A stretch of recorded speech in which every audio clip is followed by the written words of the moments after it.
మా యొక్క D6 news channel subscribe చేసుకోవడం ద్వారా మేము అందించే లైవ్ బ్రేకింగ్ నిరంతర వార్తలు మీరు చూడవచ్చు. ఈరోజు లోక్సభలో రాజ్యాంగ సవరణ బిల్లు ప్రవేశపెట్టడం జరిగింది. 129th అమెండ్మెంట్ బిల్ 2024 ఈ బిల్లు ఈరోజు లోక్సభలో ప్రవేశపెట్టారు. దీంట్లో మరి రాజ్యాంగాన్ని సవరించి జమిలీ ఎన్నికలు అంటే లోకసభకి వివిధ రాష్ట్రాల్లో ఉన్నటువంటి శాసన సభలకి ఒకేసారి ఎన్నికలు జరపాలనేటువంటి ఆలోచనతోని ఈ బిల్లు ప్రవేశపెట్టబడ్డది. మరి ప్రభుత్వము ఎయిమ్స్ అండ్ ఆబ్జెక్ట్స్లో వాళ్ళు చాలా స్పష్టంగా ఏం చెప్తారంటే ఖర్చుతో కూడుకున్నది. 5 సంవత్సరాల లోపట లోకసభకి వివిధ రాష్ట్రాల శాసనసభలు 5 సంవత్సరాల లోపట వివిధ సందర్భాల లోపట ఎన్నికలు జరుగుతూనే ఉన్నాయి. దానికి తోడు పంచాయతీరాజ్ వ్యవస్థలో మరి సర్పంచులు, బ్లాక్ ప్రెసిడెంట్లు అంటే మన దగ్గర మండల ప్రజా పరిషత్తులు, జిల్లా పరిషత్తులు ఎన్నికలు ఇవన్నీ కూడా మరి సంవత్సరం పొడవుగా 5 ఏళ్ల లోపల ఎన్నికలు జరుగుతూనే ఉన్నాయి. ఈ రాష్ట్రంలో కాకపోతే ఆ రాష్ట్రంలో జరుగుతున్నాయి. ఖర్చుతో కూడుకున్నది. తర్వాత ప్రభుత్వాలు మరి ఒక ఆలోచనతోని పని చేయలేకుండా పోతున్నాయి. ఈ ఎన్నికల కోడ్ ఇవన్నీ ఉన్నాయి కాబట్టి ఒకేసారి ఎన్నికలు జరిగితే బాగుంటుందనే ఉద్దేశంతో ఈ బిల్లు ప్రవేశపెట్టమని చెప్పి ఎయిమ్స్ అండ్ ఆబ్జెక్ట్స్లో ప్రభుత్వం చెప్పడం జరిగింది. అయితే అందరు అనుకున్నట్టు జమిలీ ఎన్నికలు రేపో మాపో జరగడానికి ఈ బిల్లులో చెప్పలేదు. ఈ బిల్లులో ఏం చెప్తారు, ఆర్టికల్ 82A అనేది కొత్తగా పొందపరచాలని చెప్పి ఆలోచిస్తున్నారు.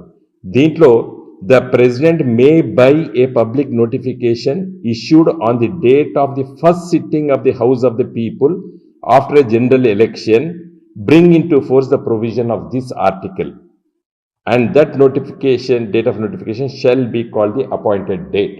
అంటే 82A కొత్తగా ఒక ఆర్టికల్ని రాజ్యాంగంలో పొందపరచబోతున్నారు ఈ సవరణ ద్వారా. పాస్ అయితే ఈ బిల్లు పాస్ అయితే అది ఏం చెప్తున్నారు, the first day sitting of the house of people అంటున్నారు.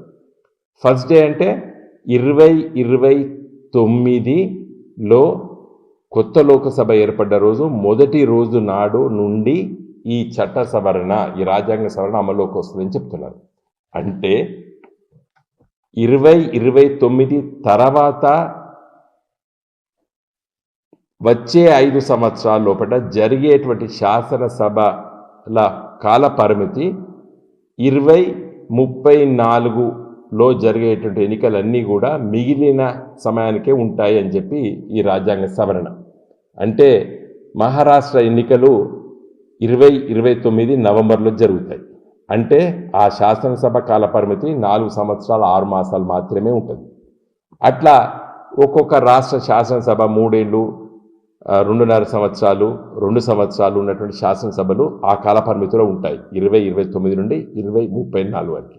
మరి తెలంగాణతో పాటు 2-3 రాష్ట్రాలు జరిగేటువంటి ఎన్నికలు కేవలం 6 మాసాలు ఉంటాయి. దాని గురించి దీంట్లో ఏం చెప్పలేదు. బహుశా రాష్ట్రపతి పరిపాలన పెట్టి 2034 లోపలనే పార్లమెంటుతో జరుపుతారు కావచ్చు.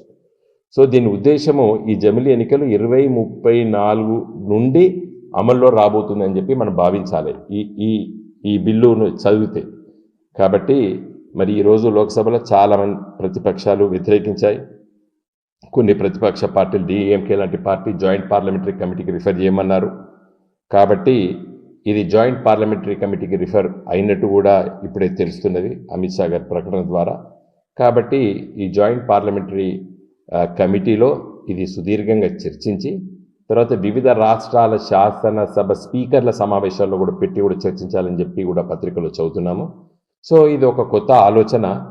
దీన్ని రానున్న రోజులపట మరి ఏ విధంగా మేధావి వర్గము, ప్రజాప్రతినిధులు, పార్లమెంట్ సభ్యులు, అదేవిధంగా వివిధ రాష్ట్రాల్లో ఉన్నటువంటి శాసనసభ్యులు ఏ విధంగా స్పందిస్తారో వేచి చూద్దాం.